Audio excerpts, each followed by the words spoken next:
Ahí estamos, gente. Ahí está. Ahí estamos grabando. Bien. Bueno, como les mencionaba, hoy vamos a ver teoría keynesiana. Keynes es un economista, académico. Si lo tenemos que clasificar, la figura de Keynes, ¿no?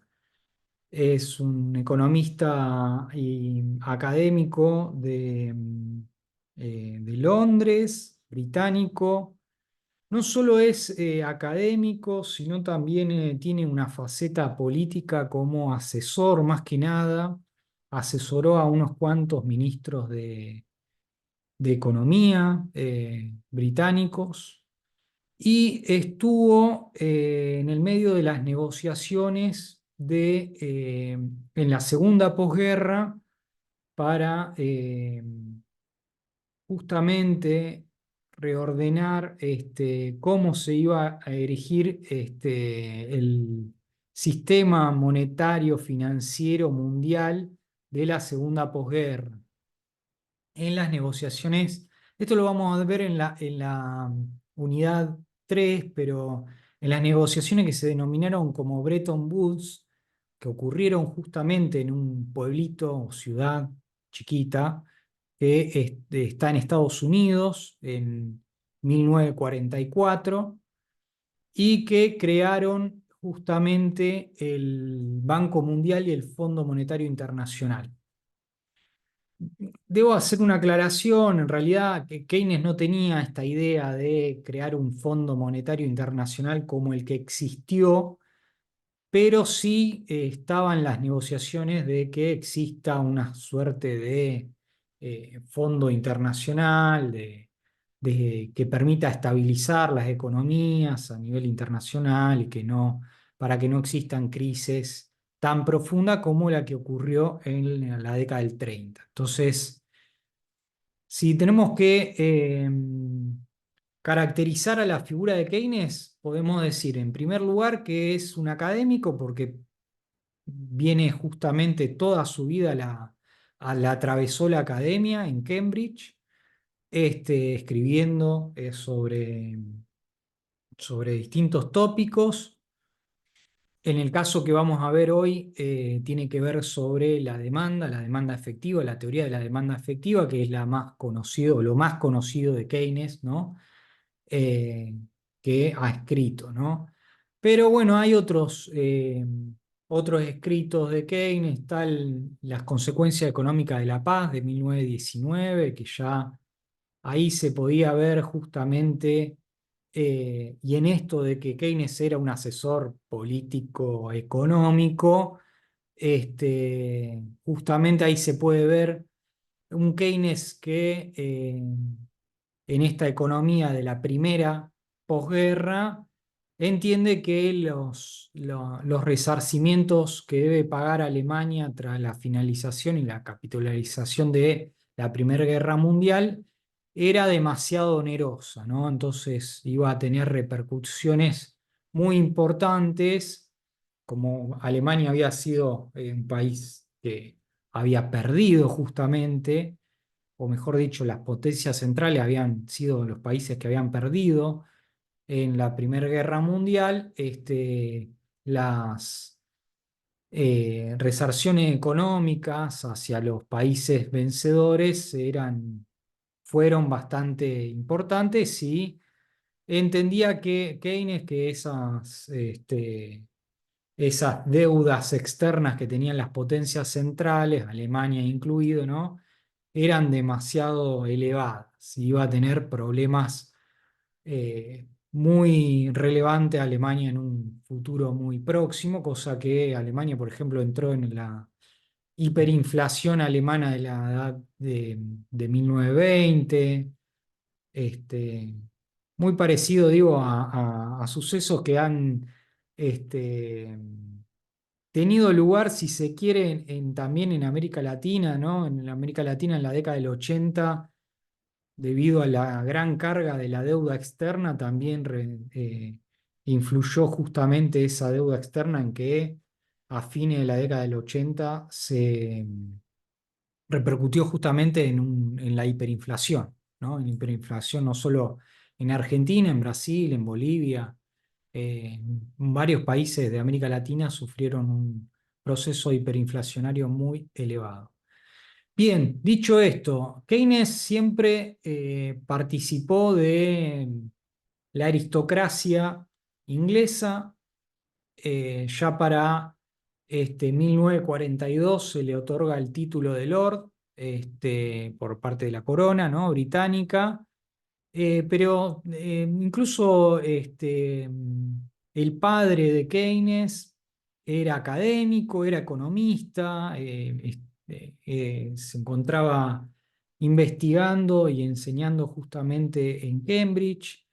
Pero bueno, si tenemos que hacer una suerte de caricaturización de Keynes, podríamos decir que es un académico con prácticamente profesor, asesor.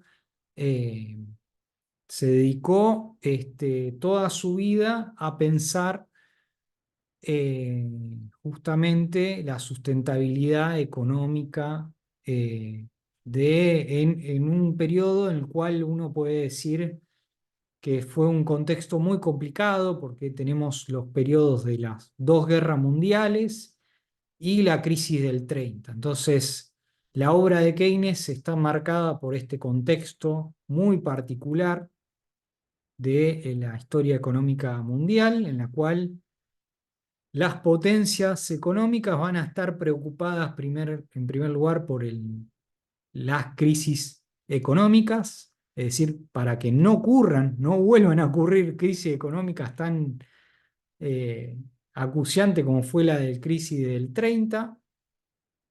Y justamente pensar el pleno empleo, pensar la planificación en medio de guerras mundiales, etcétera, ¿no?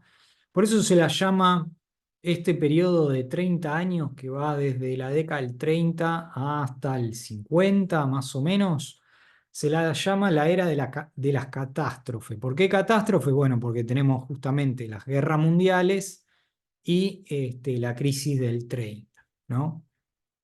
Eh, Dicho esto, justamente escribe Keynes en un periodo en el cual la principal obra que suele citarse de Keynes, que es la denominada teoría general de la ocupación, el interés y el dinero. Acá nos vamos más que nada a remitir a la teoría general de la ocupación. Después el dinero y el interés es es de hilar un poco más fino, aparte es lo que más importante tiene la teoría keynesiana, ¿no? Dicho esto, justamente todos estos autores a la década del 20 y el 30, no solo de Keynes, sino gran parte de la academia, empezaron a pensar cómo, cómo se salía de la crisis, por qué están ocurriendo los ciclos económicos. Ahora vamos a ver a qué nos referimos con cada uno de estos elementos. Bien, entonces estamos en un contexto de crisis económica, en un contexto en el cual el Estado va a empezar a tener otras funciones, porque justamente tenemos no solo el ascenso del nazismo, sino también el primer plan quinquenal en la Unión Soviética, es decir, por ende otra razón de ser del Estado, es decir, otra forma del Estado. Y es ahí, en ese contexto, en el cual Keynes, para las economías más bien liberales, como pueden ser la británica o la norteamericana, entiende que había que empezar a discutir en otros términos, que justamente se publica la teoría general de Keynes en el año 36, en el marco en el cual se estaban discutiendo justamente, por ejemplo, en Estados Unidos, había un programa económico que se lo llamó el New Deal,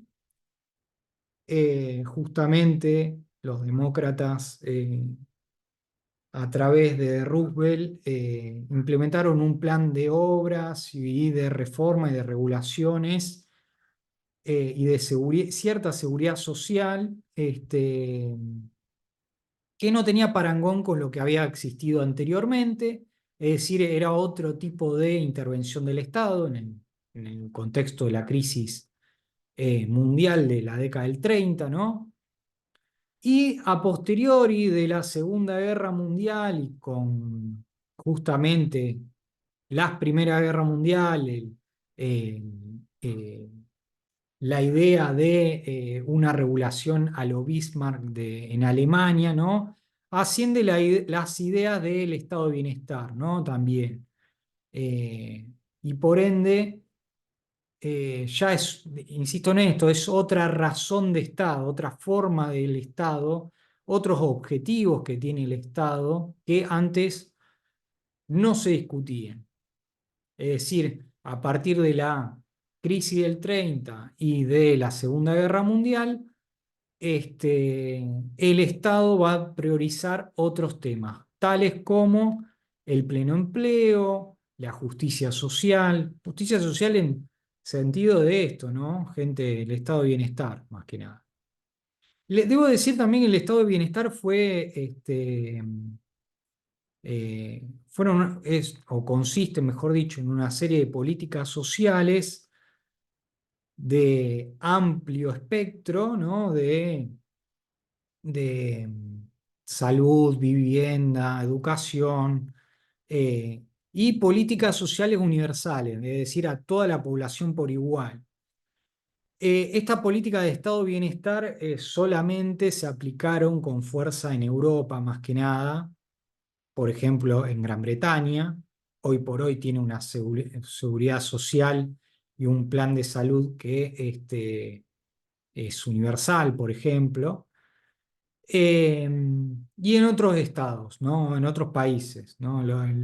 Hoy por hoy el emblema de estado de bienestar se encuentra en los estados escandinavos, por ejemplo, ¿no? Pero bueno, Profe, perdón, pero un sí. estado, pregunto desde la ignorancia, ¿no? Pero un estado de bienestar no sería, por ejemplo, el que tuvimos nosotros, bueno, por lo menos hasta que ganó este gobierno. Era un modelo de estado benefactor.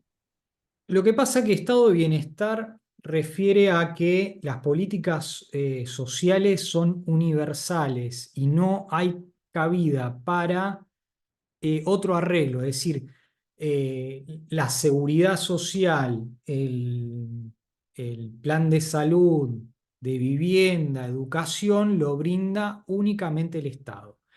La Argentina nunca tuvo un estado de bienestar pleno, como sí lo tuvieron los países europeos, o como lo tienen actualmente algunos países europeos. Es decir, por ejemplo, Argentina sí quiso tenerlo, con la reforma de Castillo en el peronismo, es decir, con el Ministerio de Salud, pero nunca lo logró. Y en cuanto a educación, por ejemplo, existe educación privada también en Argentina. En cuanto a salud, existen las mutuales, las obras sociales. Es decir, no hay un sistema de salud únicamente público. Sí hay mutualismo o hay cooperativismo, si se quiere, en esto de las obras sociales, pero no lo brinda únicamente el Estado. Las obras sociales o son sindicales o sí, mayormente son sindicales, ¿no? Entonces hay un sistema más mutual. Y por ende mixto. Entonces tenemos el sistema de salud de prepaga, por ejemplo, en Argentina, que es totalmente privado, obras sociales o también hospitales públicos, ¿no? Entonces hay una suerte de mixtura. Y esto se repite también en vivienda, educación, etcétera, ¿no? Entonces la Argentina nunca tuvo un estado de bienestar pleno, como sí en otros países. Insisto en esto, la política de seguridad social y política social en otros países netamente público. No existe otra opción. ni empresas privadas que otorguen educación, salud, seguridad social, ni mutualismo, ni nada por el estilo, ¿no? O cooperativismo, ni nada por el estilo. Es prácticamente 100% estatal. Por eso digo, en Argentina nunca tuvimos estado de bienestar pleno como los europeos. Tampoco existió en Estados Unidos un estado de bienestar, no, porque no existe esto que estoy mencionando, es más parecido el caso estadounidense al nuestro, ¿no? Porque existe mixtura muchas veces. Bien, dicho esto, tenemos un estado más complejo que antes o con otros objetivos, que son el pleno empleo, preocupados para que no existan crisis económicas graves, y un estado que va a pasar a ser estado empresario en muchos países, es decir, hay estatizaciones o nacionalizaciones de empresas en muchos países, más que nada en Europa, en Japón, en Corea del Sur. Bueno, ni que hablar con la, la Unión Soviética o la China comunista, ¿no? Y por ende, ahí está, es un Estado más bien planificador, ¿no? También para el desarrollo económico, para el desarrollo del bienestar, para el crecimiento sostenido, es decir, un Estado que está preocupado por estos temas, ¿no? Bien. No sé si hay alguna consulta, pregunta. Nos encontramos en este contexto. Está claro que Keynes,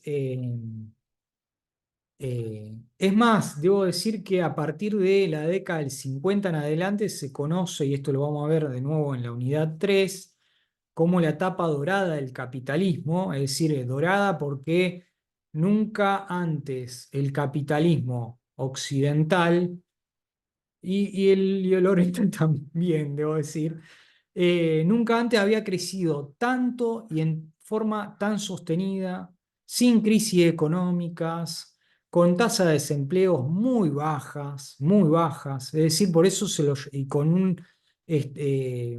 un bienestar social creciente, ¿no? Y por ende se lo suele denominar como etapa dorada del capitalismo desde 1950 hasta 1970, que es justamente cuando han madurado en términos teóricos la teoría keynesiana y cuando también se implementó estas teorías keynesianas, ¿no? Es decir, esto lo habíamos mencionado, el auge en términos de paradigma en el siglo XIX era la economía política, con los fisiócratas, Smith, Ricardo, Malthus, ¿no? A fines del siglo XIX, principio de la década perdón, fines del siglo XIX y principio del siglo XX, emergió con mucha fuerza la economía neoclásica, esto lo habíamos mencionado en clases anteriores, que ahí justamente es cuando se empieza a dar esta economía más bien a secas o ciencias económicas, y por cuando justamente se produce la crisis del 30 en adelante, en términos teóricos, emerge con fuerza la economía keynesiana y justamente las teorías del desarrollo económico, ¿no? Con Keynes a la cabeza. Esta teoría y esta hegemonía keynesiana, justamente, y esto ya lo habíamos mencionado, eh, tiene como fin a la década del 70-80, ¿no? Cuando ya empiezan a emerger nuevamente teorías más bien liberales o neoliberales, ¿no? Bien, en el medio tenemos, como habíamos mencionado, la etapa dorada del capitalismo. Insisto con esto, nunca antes las economías, tanto capitalistas como comunistas en esta época, porque es una etapa de Guerra Fría, habían crecido tanto, ¿no? Y también pónganlo en esos términos, ¿no? Porque el capitalismo estaba en competencia con el sistema comunista en esta etapa de la historia, ¿no? Por eso Hay un Estado que si bien nos encontramos en el capitalismo, pensando en las economías occidentales, está preocupado para que no entre en una crisis porque se está siempre en disputa con otro sistema económico totalmente distinto, ¿no? Que es el socialismo real, como se lo suele llamar, socialismo real de la Unión Soviética, China, ¿no? Y compañía.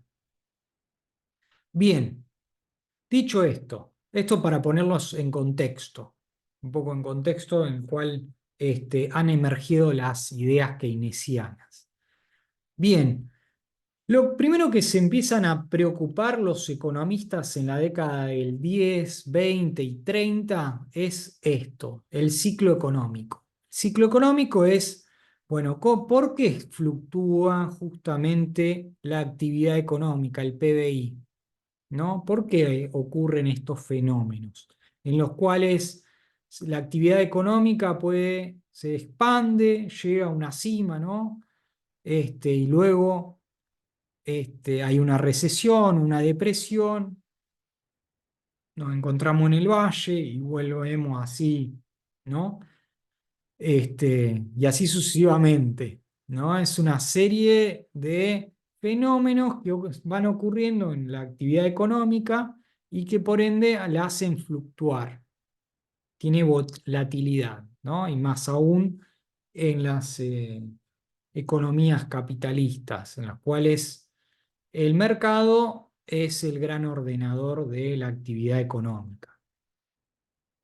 Entonces, unos cuantos economistas, no solo Keynes, debo decir, es más, Keynes fue uno de los últimos y cerró todas las discusiones, no cerró porque tuvo la última palabra, sino que ya a partir de la década del 40 ya el ciclo económico no se discutía tanto, porque a partir de la década del 50 lo que se discute más que nada es el crecimiento económico, no el ciclo.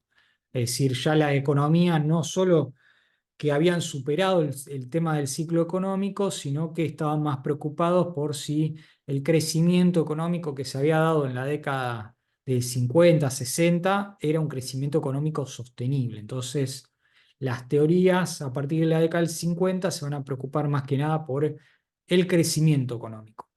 Pero sí lo que ocurre en la década del 20 y 30, que muchos economistas van a discutir esto. Sí, ¿por qué se producen los ciclos económicos? Que Keynes en realidad lo va a dar algunas razones bastante escuetas. ¿Por qué escuetas? Porque en realidad no va a dar una teoría de la dinámica del ciclo, sí que la van a dar otros economistas, sino que Keynes va a dar algunos fundamentos de qué está ocurriendo cuando nos encontramos en una crisis. Es decir, Keynes estaba pensando acá, ¿no? Se estaba pensando, bueno, nos encontramos acá en el valle, en la depresión económica, y hay que buscar una salida, ¿no? Más que nada a por qué se produce este ciclo, Keynes estaba, bueno, pensemos una salida a este problema. Nos encontramos en la situación en la cual estamos estancados, bueno, empecemos a ver una salida. Bien, para que se den una idea, este es un poco el ciclo económico, o esto un poquito más pensado en el largo plazo también, ¿no? Tenemos un ciclo de crecimiento económico en la Argentina del PBI, con una crisis muy pronunciada en la crisis de las hipotecas a nivel internacional, que duró hasta el 2012, por ahí, ¿no? El crecimiento económico en Argentina y luego un estancamiento bastante importante, esto ya se lo había mencionado yo, hace desde el 2012 en adelante que no tenemos un crecimiento económico sostenido digo de varios años, ¿no? Entonces hay que empezar a pensar, ¿no? Y a partir de, si se quiere, la pandemia y cierta recuperación que hubo en el 2021, 2022, En realidad seguimos con el mismo ciclo de estancamiento económico en la Argentina, así que bueno, es una buena herramienta para pensar qué está ocurriendo también en la Argentina, ¿no? En esta medida que estamos en una economía tipo serrucho, si se quiere, ¿no? Ven que acá hay un año que crece, otro que decrece, etcétera, etcétera, ¿no?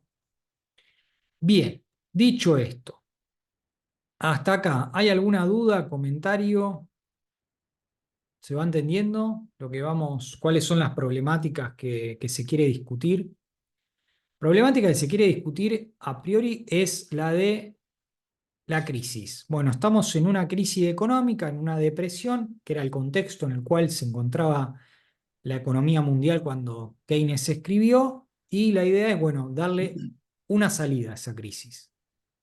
Una salida teórica que antes no existía, que va a ser novedosa, ¿ah? Digo, en esto Keynes va a hacer una ruptura en el paradigma importantísima, fundamental si se quiere.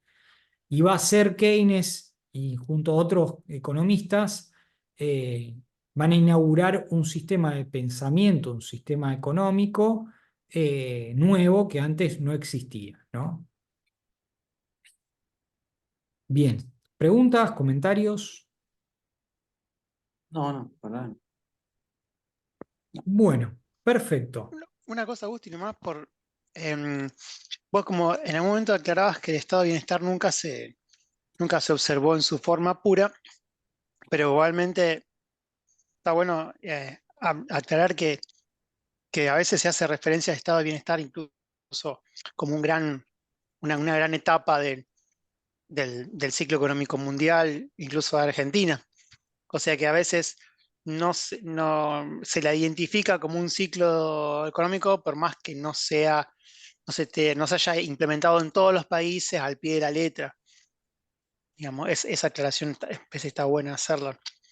Sí, sí, como tal el estado de bienestar se constituyó más que nada en la segunda posguerra en algunos países europeos. Después, como son el país europeo, lo que todo el mundo ve como el horizonte de políticas al que hay que implementar, sí se han implementado en otros países algún estilo de ese estado de bienestar en esta etapa, ¿no? Me refiero a la etapa dorada del capitalismo. Eh, pero el caso argentino no, o sea, el estado de bienestar en Argentina como tal, como existió en Europa, estábamos bastante lejos. Y ahí interviene justamente esto que mencionábamos, qué sé yo, sí hubo por ejemplo, en temas de eh, educación superior, por ejemplo, no existía la educación superior privada hasta Frondizi, ¿no? Y posteriores, para que se den una idea. Eh, Educación superior era puramente pública en Argentina. Ahí uno puede decir, bueno, hay una suerte a partir de la gratuidad de la educación superior, una suerte de resquicio de estado de bienestar también, ¿no? Pero bueno, como tal no era algo expandido a todos los sectores de la política social y la seguridad social, ¿no? En Argentina. Y en otros países también, digo, lo mismo, pasó lo mismo en Estados Unidos. Es más, en el caso de Estados Unidos, el estado de bienestar lo desarmó una vez superada la crisis del 30. Entonces, muchos de esos seguros de desempleo, de seguridad social que existían en la década del 30 en Estados Unidos, después dejaron de funcionar, ¿no? O a ciertos planes de salud en Estados Unidos dejaron de funcionar. Bien. Eh, Ahora bien, vamos a empezar a discutir justamente con qué ideas Keynes empieza a enfrentarse. Debo también decir que Keynes es justamente un académico y sus compañeros de la academia eran todos neoclásicos. Y es particular esto porque Keynes y la teoría keynesiana va a surgir como crítica principalmente a la teoría neoclásica, principalmente a la teoría neoclásica, y como crítica a sus compañeros de trabajo, lo cual uno dice, bueno, se ganó unos cuantos enemigos en su propia academia. Enemigo en términos teóricos, ¿no? Me refiero a eso. Porque es más, empezó a discutir con sus profesores, con otros, mejor dicho, con otros profesores, pues ya en la década del 30 ya Keynes estaba bastante consolidada mejor dicho, Keynes estaba muy consolidada su teoría como académico, ya era reconocido. Eh, y bueno, con la teoría general fue justamente la, la, eh, la fresa, ¿no? De arriba del pastel, del helado, si se quiere, ¿no? Eh, pero ya Keynes era un economista muy reconocido en la academia. Dicho esto, lo que va a empezar a discutir Keynes es con esta idea, principalmente con esta idea que es la ley de Sayes. La ley de Sayes. Sayes era un economista francés del siglo XVIII, si mal no recuerdo, XIX, no, XIX.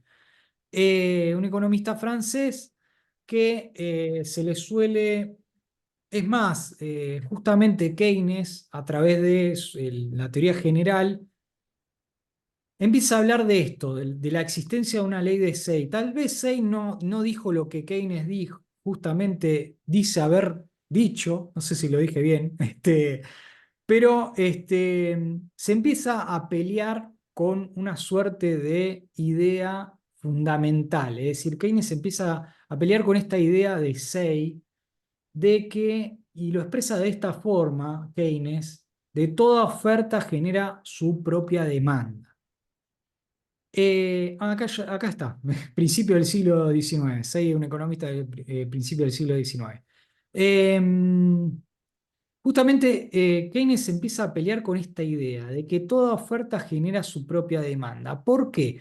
Porque para Keynes y para los economistas clásicos, incluyendo Adam Smith o David Ricardo más que nada, es decir, la ley de Sayes, según Keynes, es una idea, esta idea, la que toda oferta genera su propia demanda, que se encuentra inserta en el sistema teórico tanto neoclásico como clásico, es decir, se encuentra inserto en ideas como en David Ricardo, para que se den una idea, ¿no? ¿No? Eh, por la cual justamente esta idea de que toda oferta genera su propia demanda significa ni más ni menos que no existen crisis económicas. Es decir, si toda oferta genera su propia demanda, no se pueden dar las crisis económicas. Entonces hay una contradicción entre la empiria y la teoría, es decir, nos estamos llevando muy mal con lo que está ocurriendo en la sociedad, es decir, estamos atravesando década del 20 y década del 30, más que nada en Europa, por un proceso de estancamiento, por un proceso de crisis económica, de depresión económica, y por lo tanto, justamente la teoría neoclásica no pueden responder a qué está ocurriendo en la economía mundial. No pueden explicarlo. Y por eso también entra en crisis la teoría neoclásica, es decir, y por ende va a emerger la teoría keynesiana como respuesta a esa crisis, ¿no? Eh, Como se lleva tan mal la empiria con la teoría, es que justamente Keynes va a dar una respuesta. Le va a decir a sus compañeros de la academia: guarda, gente, que ustedes al esbozar la ley de Sayes están diciendo que no pueden existir las crisis económicas. Porque básicamente lo que dicen la ley de Say o los economistas neoclásicos es que justamente si hay algún factor productivo desempleados, sea el trabajo o maquinaria, por ejemplo, en desuso, el precio del trabajo, en este caso de los trabajadores, el salario, o el precio de la tasa de interés que repercuten en la utilización de la maquinaria, ¿no? O el precio de la maquinaria en sí, ¿no? También va a hacer que baje tanto esos precios que van a encontrar un equilibrio, es decir, alguien la va a utilizar a los trabajadores, van a utilizar la maquinaria, los trabajadores, en algún punto de equilibrio. Entonces, no existe crisis económica porque los mercados se van autorregulando, o el precio de estos mercados, el mercado del trabajo, el mercado de la maquinaria, el mercado de los bienes, ¿no? Se va a ir autorregulando justamente y por ende va a caer ese precio en un futuro y se van a emplear o se van a consumir, etcétera, etcétera. Perdonen que lo diga, pero un poco lo que, si leen el diario, las discusiones que se están dando actualmente, es un poco lo que se está discutiendo, ¿no? Actualmente, por ejemplo, el gobierno dice, no, fíjense que la inflación se va a desacelerar porque justamente todos los mercados funcionan tan bien que los precios van a caer, si nadie lo compra a los bienes que se van ofertando porque están muy caros, esos precios van a caer y bueno, y ahí justamente va a volver a reanudarse eh, el ciclo económico de auge, ¿no? Bien, dicho esto, insisto en esto, la ley de 6 dice que toda oferta genera su propia demanda, por ende, si hay oferta, hay desempleo, ¿no? Hay desempleo, es alguien que está ofertando algo, se está ofertando, esto lo habíamos mencionado en la clase pasada, el desempleo significa que hay trabajadores desocupados que están ofreciéndose en el mercado de trabajo, ¿no? En algún momento va a generar su propia demanda. Esos de personas desempleadas van a encontrar en un futuro próximo una demanda, es decir, alguien los va a contratar porque funcionan muy bien los mercados, porque los mercados van a encontrar un equilibrio que ese equilibrio va a ser, obviamente, si nadie lo está contratando en la actualidad, el precio del trabajo, de la fuerza de trabajo, o como se lo quiera llamar, dependiendo de la teoría en la cual nos encontremos, va a descender el salario y alguien lo va a contratar, ¿no? Eso es un poco la idea neoclásica de por qué estos mercados entran en equilibrio en algún momento y se ajustan los precios para que toda oferta excedente encuentra justamente su demanda. Lo mismo con la maquinaria, ¿no? Si hay maquinaria que cae tanto la demanda de producción, y por ende un fabricante, si tenía dos maquinarias, pasa a solamente fabricar su bien, los que fabrica justamente con una sola, el precio de la maquinaria va a descender tanto que en algún momento va a ser conveniente ponerla en funcionamiento de nuevo o, no sé, la venda a otra persona que sí la va a utilizar porque cayó tanto su precio que alguien la va a comprar, ¿no? Eh, entonces, para la teoría neoclásica, eh, en este entonces, en la década del 20, 30, no existen las crisis económicas porque toda oferta genera su propia demanda, ¿no? Y por ende, a su vez, estos economistas neoclásicos, según Keynes, entendían que los equilibrios eran inmediatos, es decir, automáticos, al instante. Se producía como si no existiera el tiempo, es decir, se producían ya, prácticamente a un clic de distancia, ¿no? Es decir, funcionan tan bien los mercados que directamente hay equilibrios todo el tiempo y en caso que haya un desequilibrio y justamente exista oferta sin demanda, el mercado se va a equilibrar muy prontamente, muy, muy prontamente. Y por ende, eh, era algo virtuoso de esta economía de mercado, ¿no? el hecho de que funcionen tan bien esta economía de mercado. Ahora bien, ¿qué van a decir los neoclásicos respecto al desempleo? Van a decir, bueno, en realidad lo único que existe es desempleo voluntario. Es decir, Keynes le va a decir, ustedes neoclásicos, siendo Keynes un neoclásico, ¿no? Y alejándose un poco de su paradigma, le va a decir a los neoclásicos, ustedes suponen que el desempleo es voluntario, es decir, ¿qué es esto? Que todos los trabajadores que quieran trabajar consiguen trabajo y aquellos que se encuentran desempleados es porque prefieren el ocio a la otra opción que es justamente trabajar, ¿no? Es decir, es voluntario porque se prefiere el ocio, ¿no? Entonces, los desempleados que existen actualmente para la teoría neoclásica, según Keynes, ¿no? Son desempleados voluntarios porque prefieren el ocio a trabajar, ¿no? A la opción de trabajar. Entonces, retomando un poco esta filmina, que es fundamental, ¿no? La idea que estamos expresando acá. Para la teoría neoclásica no existen las crisis económicas porque lo que opera es este principio de toda oferta genera su propia demanda. Eso hace que los mercados se equilibren, es decir, se ajusten, los precios se ajusten a que encuentren una demanda en algún momento, es decir, los precios bajarían tanto, por ejemplo, en una crisis económica, que alguien lo va a demandar a ese bien, ya sea trabajo, maquinaria o cualquier producto o servicio que se encuentre en el mercado ahí en stock, ¿no?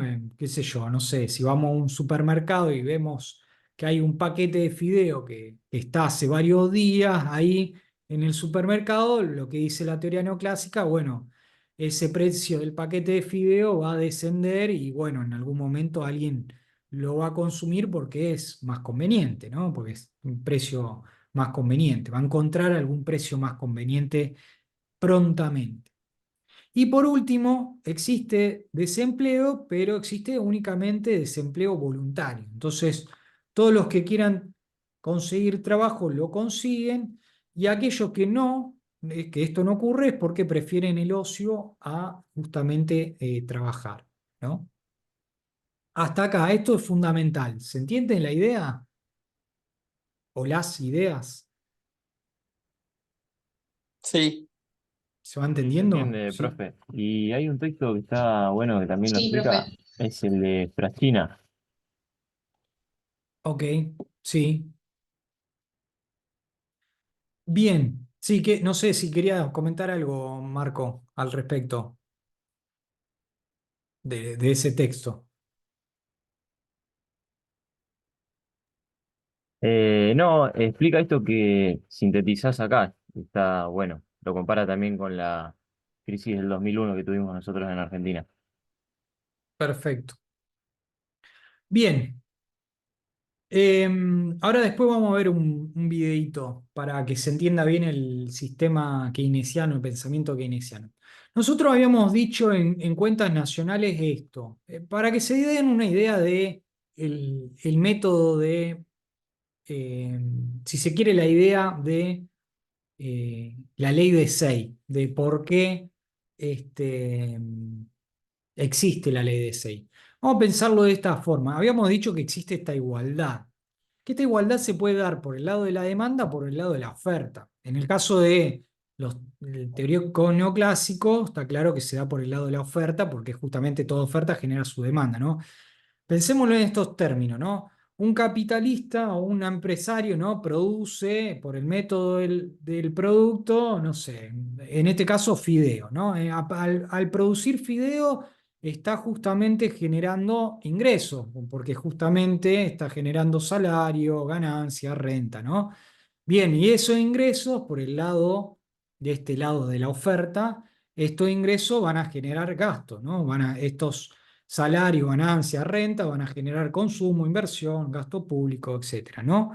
Entonces ahí, por el lado de la oferta, tenemos una explicación de la ley de Say, ¿no? De la ley que defienden justamente los neoclásicos, la parte neoclásica.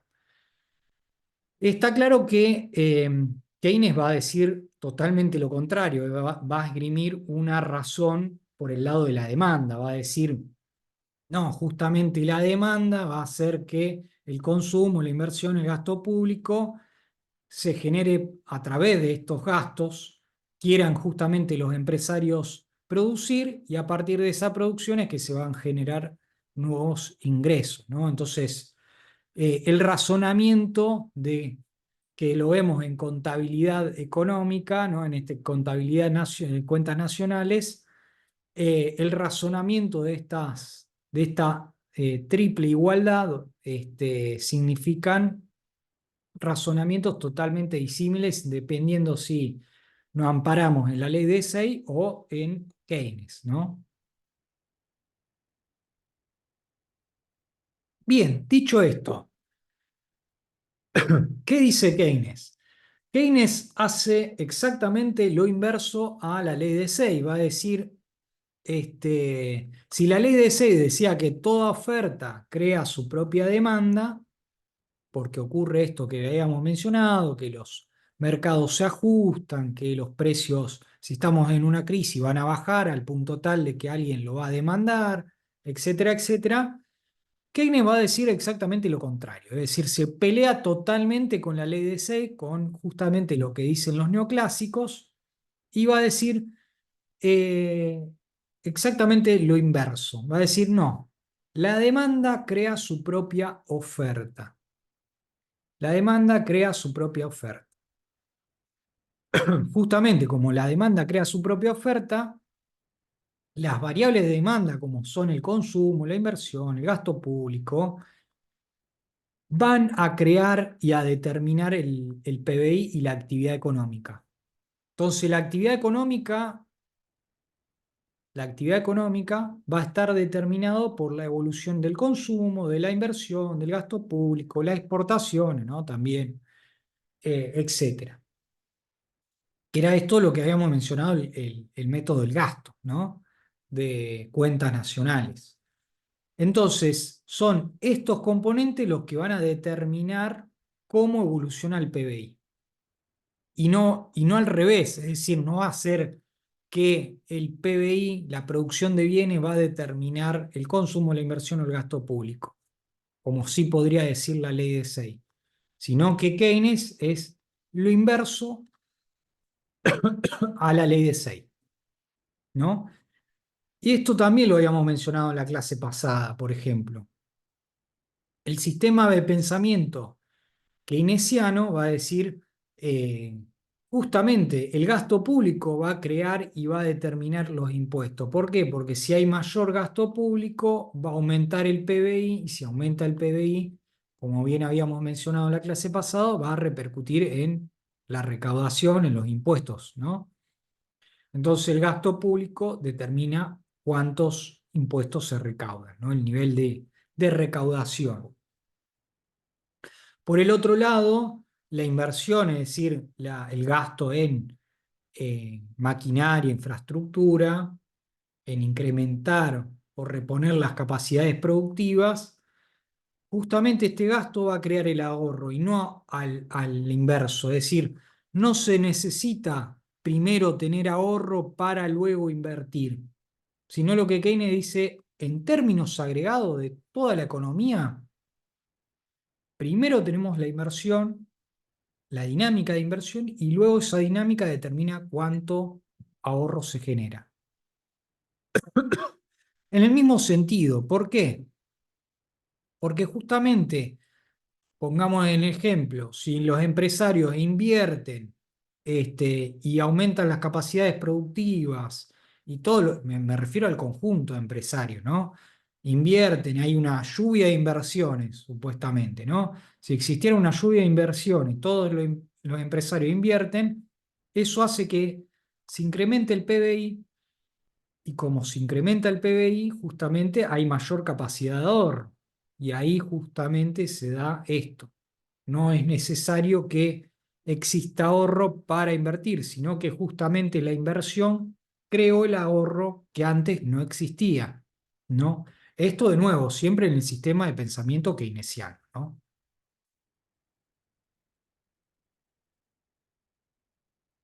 No sé si se va entendiendo las ideas, ¿no? El paradigma. Pero insisto en esto, la idea de Keynes es justamente lo contrario a lo que dice Say, ¿no? Lo que dicen los neoclásicos. Bien, ahora, ¿cuál es la teoría de la ocupación en Keynes, ¿no? Y de ahí la teoría general. ¿Por qué se llama teoría general la obra de Keynes? Porque justamente, ay, perdonen, tengo un poquito de tos. Se llama teoría general porque Keynes insiste en que eh, los neoclásicos únicamente teorizaban en un caso particular, justamente, ¿no? Es lo contrario de lo general. ¿Cuál era el caso particular? En el caso de que exista pleno empleo. Entonces, para Keynes, como no existe pleno empleo, no existe, y más aún en la crisis del 30, eh, como ese pleno empleo no existe, él va a teorizar en los restantes casos, que cuáles son justamente la generalidad de la empiria, de la historia económica mundial, es que el desempleo existe. Y si el desempleo existe, es una generalidad, ¿no? Por eso se llama teoría general. Entonces le dice Keynes, es medio una chicana, si se quiere, perdonen que lo resuma así, pero le está diciendo a los neoclásicos, ustedes están teorizando en un caso particular que es en el pleno empleo, pero no existe el pleno empleo como tal, es decir, no existe el pleno empleo, me refiero a que este, a lo largo de la historia económica mundial de los últimos ciento y pico de años, desde que existe el capitalismo, desde entonces, desde cuando teorizó Keynes, el capitalismo moderno industrial me refiero, ¿no? Después de la revolución industrial. Eh, Como no existió desde el desempleo desde el siglo XIX como tal, o crecientemente que empezó a existir el desempleo, Keynes dice, bueno, yo voy a teorizar en lo que ocurre generalmente, es decir, que la economía funciona con desempleo. Como las economías funcionan con desempleo, va a teorizar en términos generales, ¿no? En la generalidad. En cambio, los neoclásicos teorizan en un caso particular que no existe, es decir, por eso una chicana, ¿no? Es decir, ustedes no están viendo la realidad. Le está diciendo eso Keynes. Entonces, lo que dice Keynes es justamente esto, de que, y también va a dar una opinión, una teoría, mejor dicho, totalmente distinta a la neoclásica. ¿Por qué? Porque lo que va a decir Keynes, bueno, justamente la cantidad de ocupados, mejor, o el empleo, desempleo que existe en una economía, para los neoclásicos va a depender únicamente del nivel salarial. Es decir, si existen salarios muy altos, va a haber desempleo porque nadie va a querer contratar a esos trabajadores y por ende se va a producir esto, el nivel de ocupación va a ser bajo, ¿no? Desempleo elevado, ocupación baja, ¿no? Pero lo que va a decir Keynes es justamente algo disruptivo, va a decir, en realidad el nivel de ocupación o de desempleo no depende del nivel salarial, es totalmente disruptivo. Es decir, la teoría neoclásica decía justamente sí, que justamente la ocupación, el desempleo depende del nivel salarial y Keynes va a decir, no, esto no es así, este, justamente va a decir lo contrario, mejor dicho, va a decir, bueno, esto no es así, el nivel de ocupación o desempleo no depende del salario, ¿no? Tampoco depende del nivel de regulación o de los sindicatos. Y lo que va a mencionar como revolucionario en su teoría, Keynes, o en la teoría de la ocupación, es que en realidad el desempleo es involuntario. Generalmente la economía funciona con desocupación. Todas las economías capitalistas funcionan con desocupación. Y esto es un fenómeno generalizado, por ende, justamente la teoría se llama teoría general, ¿no? Eh, y lo que va a decir Keynes, y esto va a ser totalmente disruptivo con comparación a la teoría neoclásica, es que el desempleo es un fenómeno macroeconómico provocado por falta de demanda. Esto se les tiene que grabar en la cabeza como el axioma o la teoría fundamental de Keynes, ¿no? Es decir, eh, Keynes va a decir, ¿hay desempleo? Bueno, si hay desempleo es porque hay falta de demanda, hay falta de consumo, hay falta de inversión, hay falta de gasto público, etcétera, ¿no? Esa es la razón última del desempleo. Entonces, lo que va a decir Keynes, bueno, el nivel de ocupación depende de la demanda efectiva, no depende del nivel salarial, ni de las regulaciones, ni de los sindicatos, etcétera, etcétera. Entonces, ¿y por qué ocurre esto? Es decir, de nuevo, ¿por qué el desempleo está determinado por la demanda? Justamente, bueno, porque si hay más demanda, las empresas van a producir más, y si producen más las empresas, van a contratar a más gente, ¿no? A mayor personal, y, y el nivel de desempleo cae, ¿no? Entonces, como justamente el determinante último es la demanda, o en este caso la falta de demanda, es que el desempleo está totalmente relacionado a esto, a un fenómeno macroeconómico. En este caso, el fenómeno macroeconómico se trata de falta de consumo, inversión, gasto público, exportaciones, etcétera, ¿no? Bien, hasta acá, ¿se entiende? Esto, insisto, es teoría neoclásica, dice, el desempleo depende del nivel salarial, es decir, si hay un salario muy elevado, va a haber mucho desempleo. Keynes dice no, el desempleo depende de la falta de demanda, es decir, un fenómeno macroeconómico. Es más, va a decir, por más que el salario sea bajísimo, es muy probable que la economía funcione con desocupación, con desempleo. eh, y por ende eso no es la solución, es decir, es más, puede llegar a caer el nivel salarial y aún así existir incluso hasta más desempleo que antes, ¿no? Diría Keynes. Entonces no depende del nivel salarial, sino que depende de la demanda, ni más ni menos que de la demanda. ¿Por qué ocurre?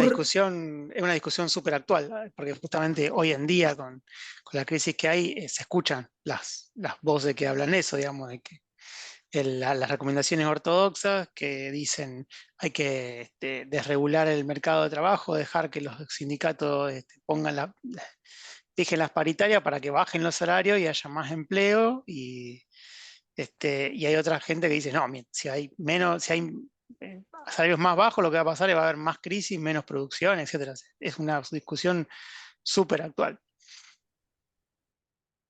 Exacto. Em, sí, a ver, yo le tiro, para mí, mi más humilde opinión, el tema del desempleo va a ser un tópico que se viene a futuro, próximo, no sé si han visto noticias, hay despido masivo en el Estado, no solo en el Estado, a eso le siguen empresas también, gente. Así que es muy probable que aumente la tasa de desocupación.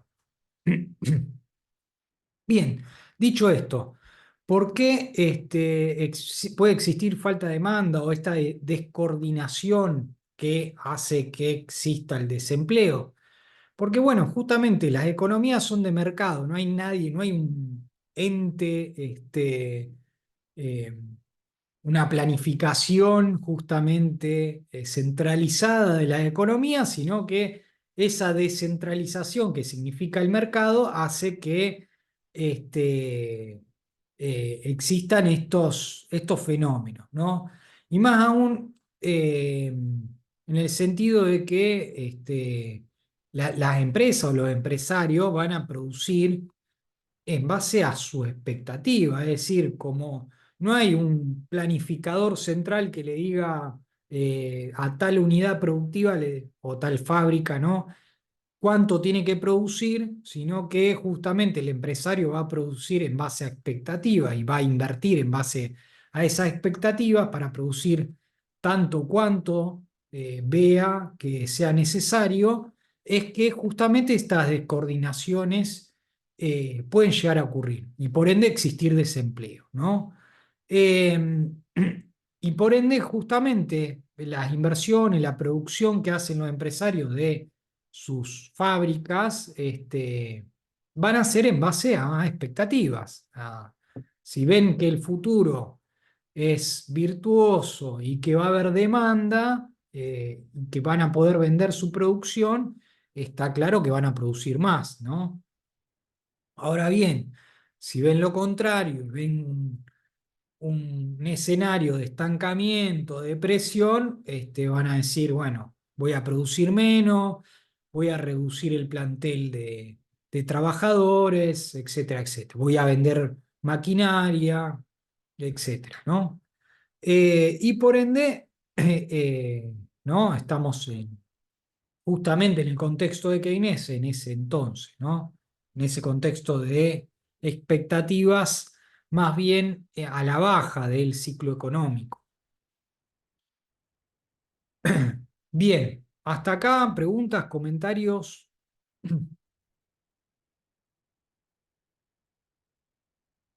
Bien, seguimos. Si no tienen preguntas, comentarios. Ahora bien, Keynes se va a meter en algunos componentes del método del gasto. En el método del gasto habíamos mencionado, el PBI es igual a consumo, inversión, gasto público, exportaciones, ¿no?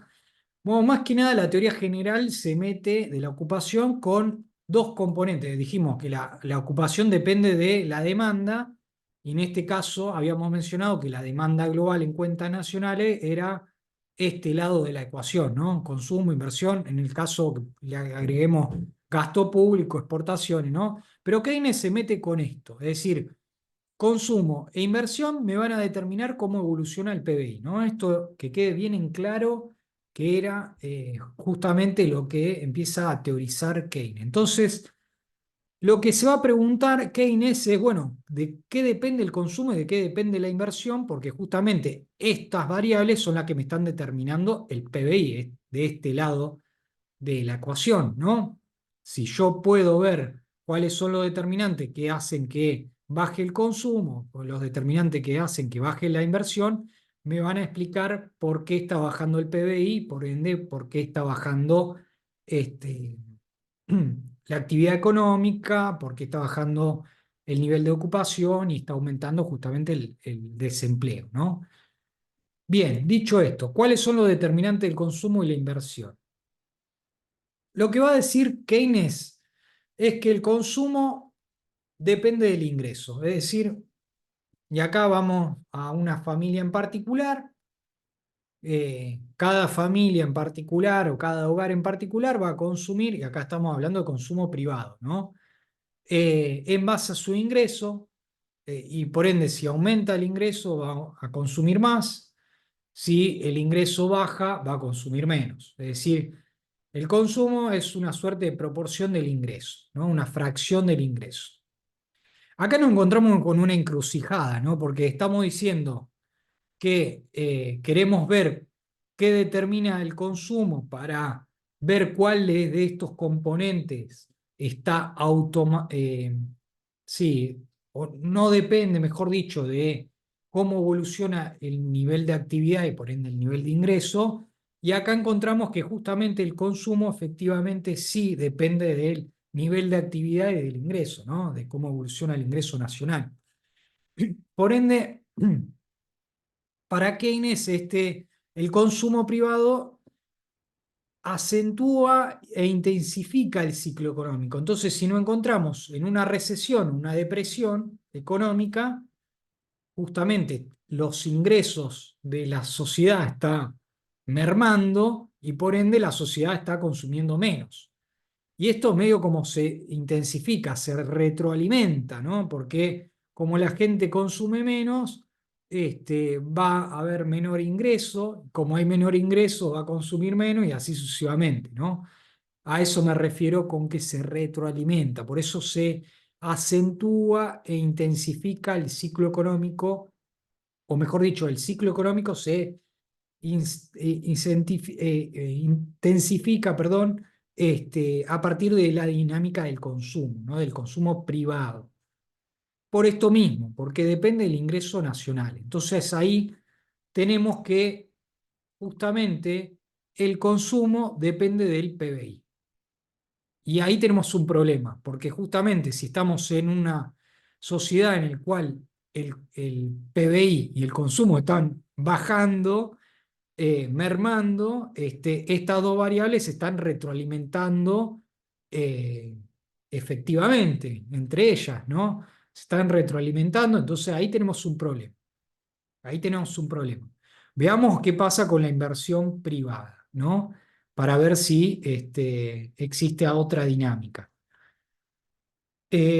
Para Keynes, la inversión privada, es decir, lo que gasta justamente una empresa en incrementar y en reponer justamente las capacidades productivas, lo que invierte en capital fijo, en maquinaria, infraestructura, ¿no?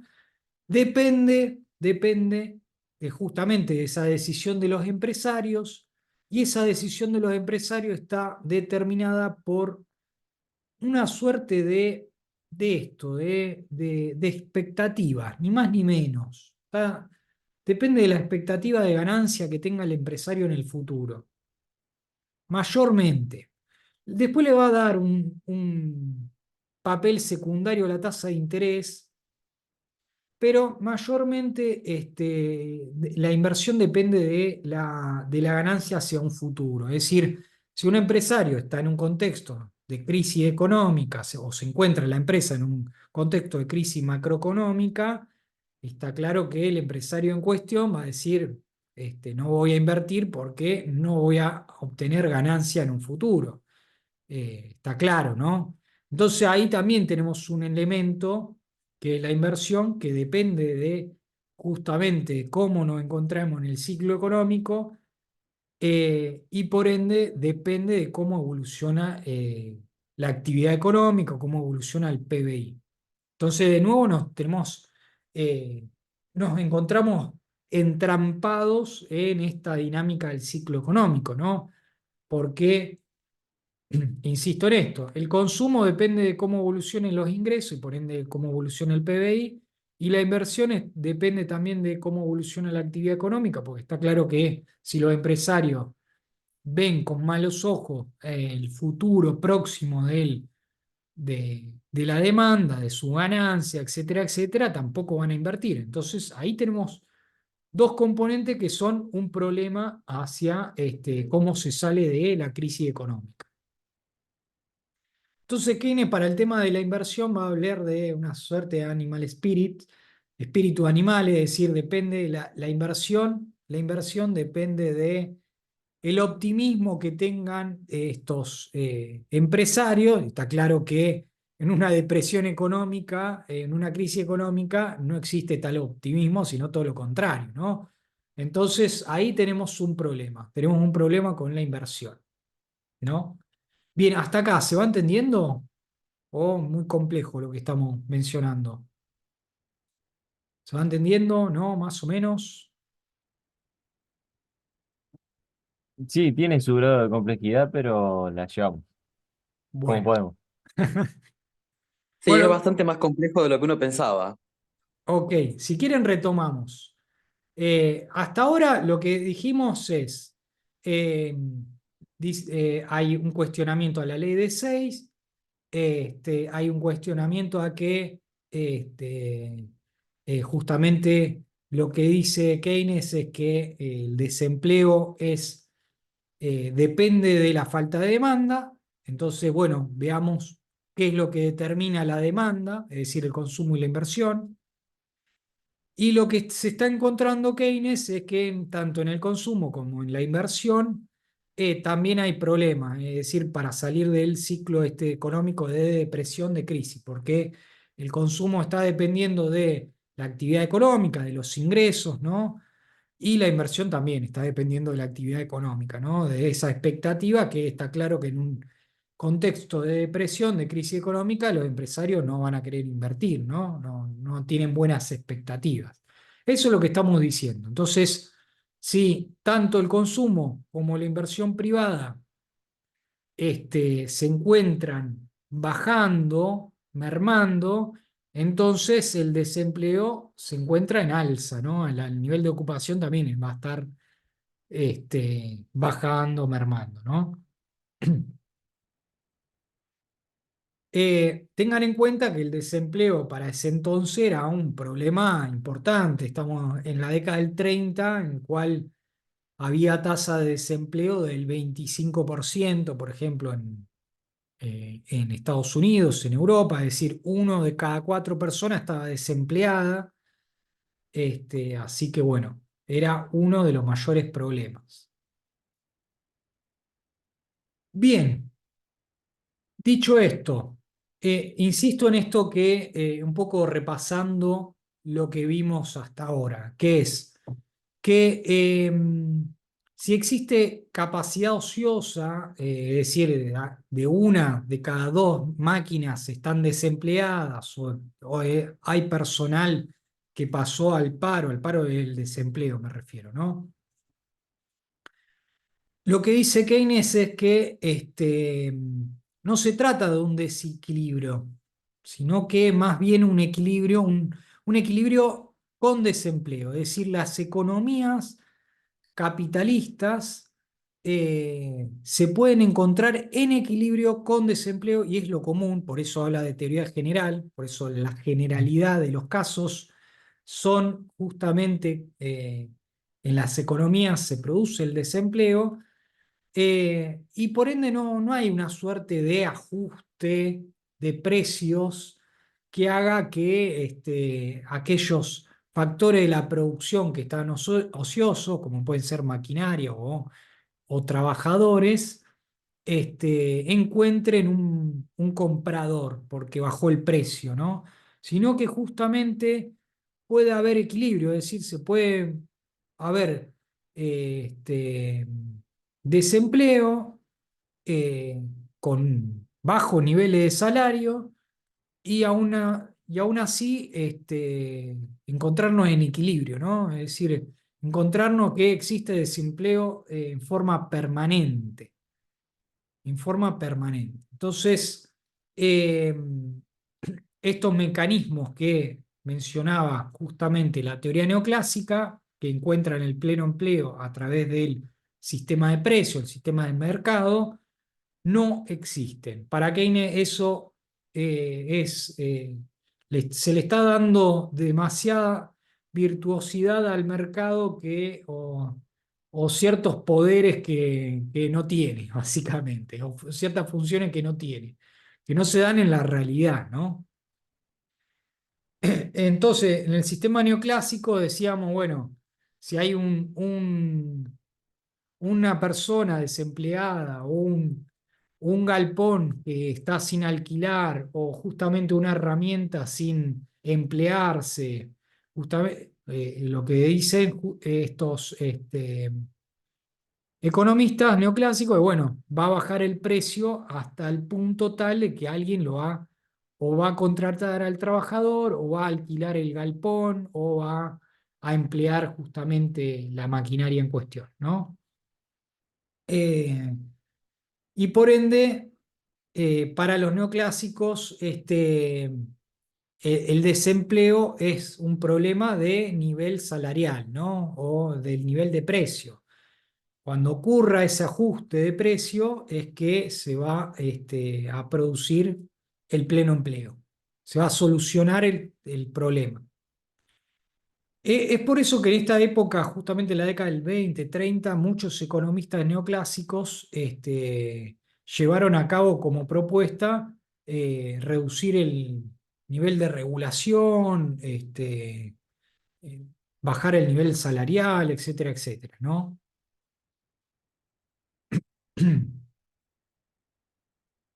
Bien, Dicho esto, Keynes está claro que en el caso del mercado de trabajo, el mercado de la fuerza de trabajo, va a decir esto, va a decir que el sistema capitalista puede convivir en equilibrio con desempleo, ¿no? Se puede dar eso.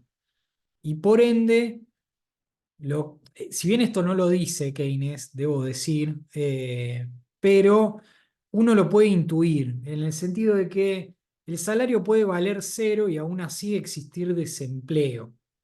Esto lo estoy llevando a un extremo, si bien no lo dice Keynes, pero esto para que me entiendan que en realidad el desempleo no depende del nivel salarial, ¿no?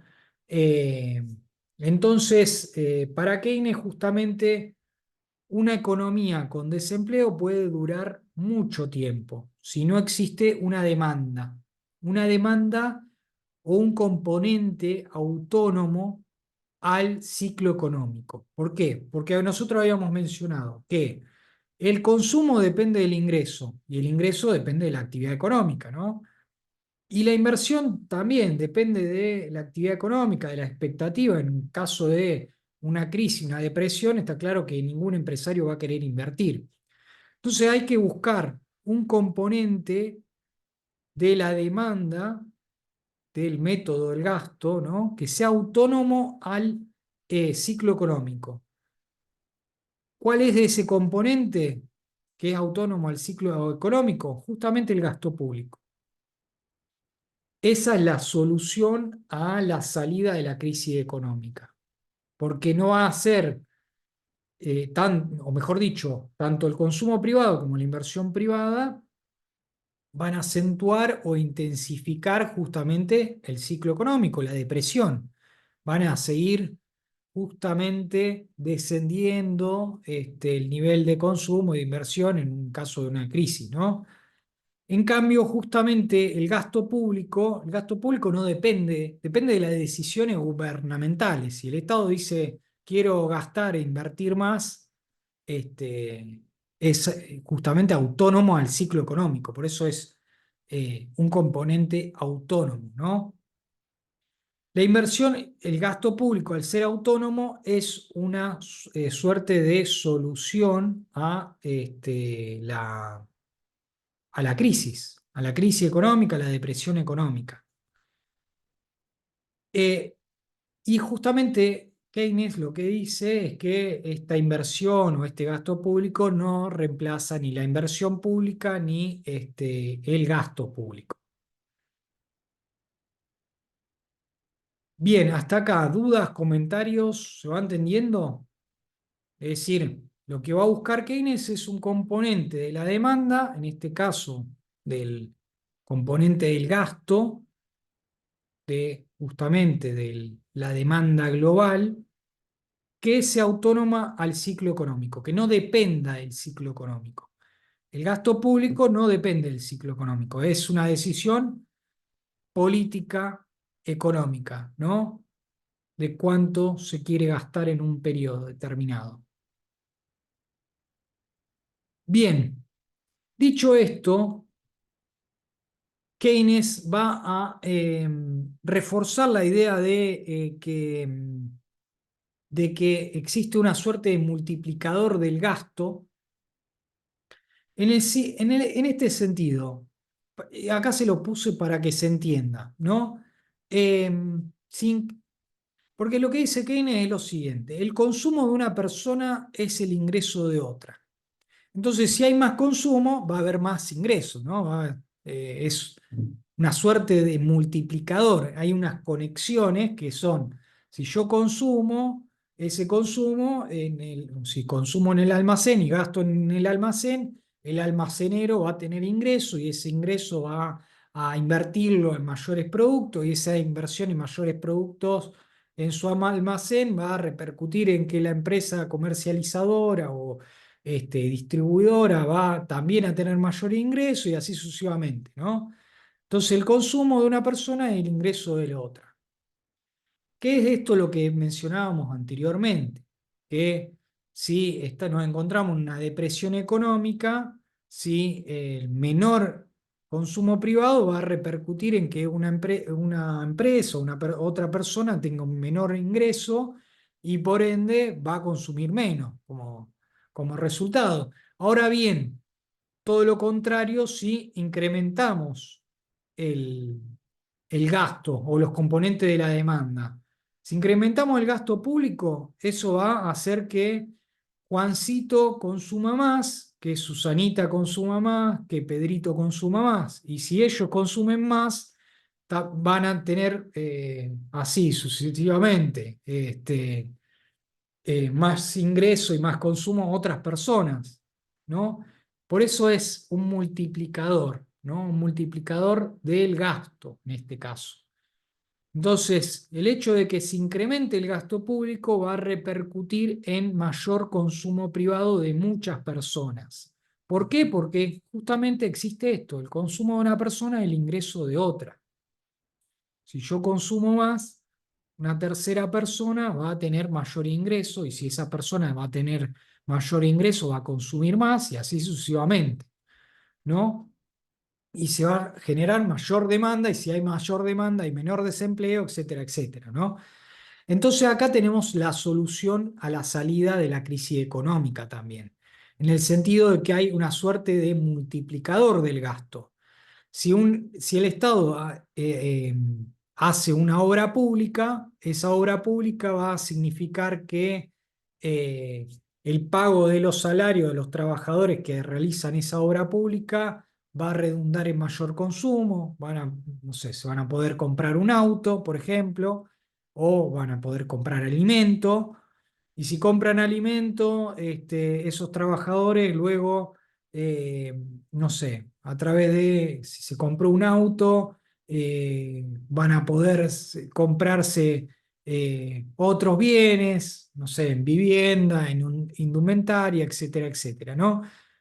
Entonces, que el gasto público sea autónomo a la dinámica del ciclo económico hace que justamente aumente el consumo privado y eso repercute, ¿no? ¿Se entiende esto, gente? El multiplicador del gasto es esto, es que como el consumo es la de una persona el ingreso de otra, hay conexiones, es decir, como el Estado gasta, al Estado al gastar, justamente esas personas como que justamente se está gastando, o por ejemplo, si hay un plan social, si el Estado gasta más en un plan social, está claro que esa persona a la cual se le gastó y destinó ese plan social va a consumir más, y si es esa persona que eh, justamente recibió ese plan social y que consume más, justamente va a repercutir que en el negocio de cercanía eso ingreso va a aumentar el consumo, y si aumenta el consumo, sí sucesivamente, ¿no? Hasta el infinito. El infinito no, porque es un multiplicador y tiene un fin, pero bueno, tiene esta dinámica. Por eso Keynes hay que entenderlo en términos de retroalimentación, es decir, son procesos que se van retroalimentando, son procesos de dinámica en el corto plazo, pero que esa dinámica en el corto plazo tiene una respuesta de causa-consecuencia, ¿no? Bien, preguntas, comentarios. Eh, estoy viendo a ver si me falta algo, ¿no? Pero hasta acá estamos en conceptos. ¿Se va entendiendo? ¿Sí, no? Más o menos. ¿En qué consiste el multiplicador del gasto? Fui muy rápido. Sí, se entiende, perfecto. Sí, sí. El gasto público sería el fenómeno autónomo entonces del ciclo económico que permite salir de la crisis. Exacto, porque tanto el consumo privado como la inversión privada dependen del ciclo económico, dependen de la actividad económica. Entonces, el gasto público, si yo aumento el gasto público, ¿no? El Estado aumenta el gasto público, me independizo del ciclo económico y puedo generar otra dinámica. Si estoy en una depresión, puedo salir de esa depresión, justamente porque este gasto público significa mayor actividad económica, mayor PBI. Si hay mayor actividad económica, mayor PBI, hay mayor consumo, y si hay mayor consumo, ese consumo se va retroalimentando. Les quería pasar, si tienen 2 minutos, por último, un videíto y terminamos la clase de hoy. El video que les voy a mostrar, y que denme 2 segundos porque ténganme paciencia con esto de compartir. Es un videito que es del Partido Laborista británico. Es un spot de campaña, pero se los quiero pasar porque para mí resume la idea keynesiana con bastante, y resume muy bien eh, el multiplicador del gasto. A ver si se los puedo compartir. A ver, compartir con sonido. Ahí está. Ahí entiendo que ustedes lo están viendo. A ver si lo voy a agrandar. ¿No? Lo están viendo, me imagino, ¿no? Bueno, ahí Sí, lo pongo vemos. play y lo discutimos. Cualquier cosa y ya finalizamos la clase de hoy. Today we're going to find out who's better for the economy, ordinary people or billionaires. So here we have 5 people who all lost money because of cuts and austerity. We're going to give them that money back in the form of a pay rise, pension, disability support, a student grant and a small business loan. And now we're going to go to our billionaire and give him £20,000 in the form of a tax cut. A ver, lo que está planteando el spot es, bueno, le damos, el Estado le da plata o a gente ordinaria, en el sentido, gente regular, ¿no? El pueblo, o a los millonarios, ¿no? O el Estado gasta en recortes impositivos a los millonarios o en gasto social, etcétera, en becas, en educación, etcétera, ¿no? Se plantea esa dicotomía, ¿no? So what are they going to do with their money? Susan has used her money to pay for the family shopping. Tom gets some repairs done on his car. Everyone we gave money to is spending it in the local community.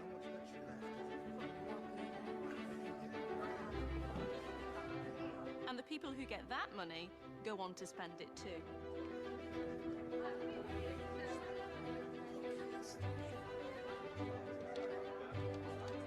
Thank you. Thank you very much. All this money changing hands creates economic growth.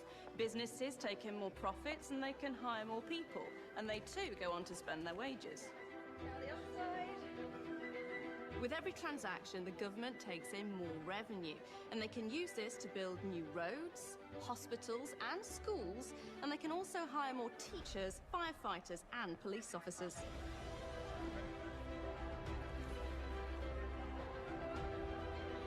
Not only will these people spend the money that they earn, but they'll also make our country a better place to live in, attracting more investments and tourism. Now let's see what the billionaire has done with his money. Hi. So, how have you used the extra cash to stimulate the economy? Pardon? You know, the £20,000 tax cut we gave you. Have you hired any new staff or invested in local business? Oh, that money. I completely forgot about it. In fact, I might still have it. So, what are you going to do with it? Send it to the Cayman Islands with the rest, I guess. So you won't mind if we take that back then? Security? So as you can see, getting money into the hands of ordinary people does a lot more for the economy than giving tax cuts to billionaires. So if you agree, vote Labour on Thursday the 2nd of May. And let's rebuild Britain for the many and not just the few. Bien, plantea para mí muy resumidamente ideas bien keynesianas. Para mí el guión de este spot lo hizo un keynesiano sí o sí, ¿no? Y plantea muy bien la idea del multiplicador. Esto, bueno, si lo damos a gente de bajos ingresos, y eso va a hacer que consuman más, que lo consuman más en la localidad, en la cercanía, ¿no? Etcétera, ¿no? Habíamos dicho que aumentar el gasto tiene esos efectos, es decir, que aumenta el consumo. Ahora bien, yo les pregunto, y por ende aumenta el PBI y la actividad más económica, y eso es el multiplicador. Es decir, un aumento del PBI hace o repercute que perdón, mejor dicho, y ya con esto terminamos. Un aumento del gasto público hace que el PBI se incremente en un nivel mayor al incremento del gasto. Es decir, si el Estado puso 100, gastó 100, e incrementó el gasto en 100, el PBI se va a incrementar en, no sé, 200, porque eso es el multiplicador. Es decir, está generando, multiplicando justamente el PBI, la actividad económica. ¿Por qué la está multiplicando? Porque hay mayor consumo privado, ¿no? Me refiero a eso.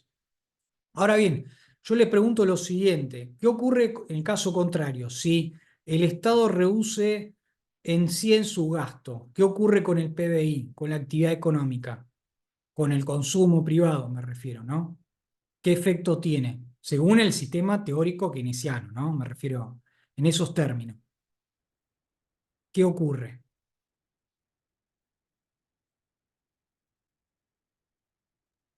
Y habría una crisis por la poca demanda. O sea, las empresas producen más de lo que los consumidores pueden consumir, valga la redundancia. Exacto, sí, algo parecido. O sea, me refiero a algo parecido porque en el caso del multiplicador, así como puede ser virtuoso si aumentamos el gasto respecto al PBI, ¿no? Es decir, si aumentamos el PBI, el gasto en 100 da por resultado un aumento de 200 en el PBI. Si disminuimos el gasto público en 100, va a repercutir en que el PBI o la actividad económica caiga, no sé, 200, es decir, más en un nivel mayor al que a la reducción del gasto inicial, ¿no? En esos términos. Es decir, si hubo un recorte, un ajuste presupuestario de 100, el PBI va a caer 200, más que el recorte, ¿no? ¿Se entiende esto? Entonces, así Sí, sí, como sería puede la ser inversa. virtuoso en el aumento, no lo es en la caída, en el recorte del gasto público, ¿no? Me refiero en esos términos. Es decir, es como que el Estado se está llevando puesto la actividad económica, prácticamente si recorta el gasto público, siempre en el marco teórico keynesiano, me refiero, ¿no? En el marco teórico keynesiano pasa esto. Bien, bueno, gente, perfecto. El miércoles hay paro, vamos a acatar el paro. Como siempre les digo, es una jornada de paro y por ende de reflexión. Cada unidad académica tiene sus actividades, por más que haya paro, hay ciertas clases públicas, así que bueno, los y la invitamos a que participen porque se viene bastante oscura, como siempre lo mencionamos. La verdad que el panorama no está siendo para nada alentador en lo que respecta a la educación superior. Así que bueno, gente, nos vemos la semana que viene. Y si no participan, que sea un momento, unos días de reflexión del papel que está teniendo, o que tiene, mejor dicho, la educación superior y la importancia que tiene justamente la educación superior, ¿no? Bien, bueno, gente, nos vemos la semana que viene. Bueno, profe, nos vemos. Gracias, profe, nos vemos. Chao, profe, gracias. Chao, Muchas gracias. Nos estamos viendo. Chao. nos vemos.